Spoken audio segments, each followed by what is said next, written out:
il y a quand même plusieurs conseils à donner pour une première fois. C'est déjà le vouloir. Ça paraît logique, mais c'est important. Il ne faut pas faire comme les autres parce que ses amis l'ont fait, donc non, surtout pas.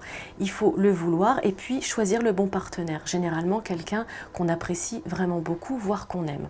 Ensuite, il faut bien axer sur les préliminaires pour être bien excité et éviter justement qu'on ait trop peur. Donc pas mal de tendresse, pas mal de préliminaires et normalement, tout devrait bien se passer. Ça, c'est une question intéressante parce qu'en fait, c'est l'inconscient collectif. Et c'est vrai que c'est ce qu'on nous apprend, c'est ce qu'on nous transmet, qu'a priori, pour nous, en tant que femmes, la première fois peut être douloureuse et peut mal se passer. Alors non, on le sait. Et maintenant, on sait pourquoi. Tout était une question d'excitation. Et ça vient des mariages arrangés qu'on pouvait avoir dans le temps. Maintenant, si on aime son partenaire, si il nous respecte et que tout est fait dans les règles de l'art, ça ne fait pas tellement mal. Alors, je dis pas tellement mal. Par contre, au niveau du plaisir et de l'orgasme, le plaisir peut être en rendez-vous, mais généralement, l'orgasme viendra un petit peu plus tard.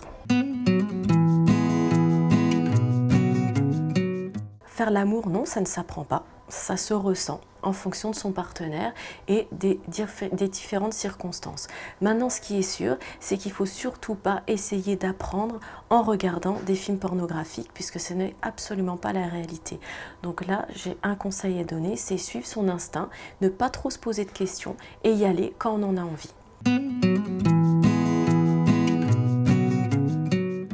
Il n'y a pas d'ambiance, il n'y a pas de lieu particulier pour bien faire l'amour. C'est-à-dire, à partir du moment où on en a envie tous les deux, c'est-à-dire là je parle bien des deux partenaires, on peut le faire quand on le souhaite, où on le souhaite, bien évidemment en faisant attention aux autres, mais il n'y a pas de règle. C'est vraiment en fonction de chacun et surtout de la pulsion du moment. La première condition, effectivement, pour avoir un bon rapport sexuel, c'est d'être bien dans sa tête et de le vouloir, de ne pas se forcer.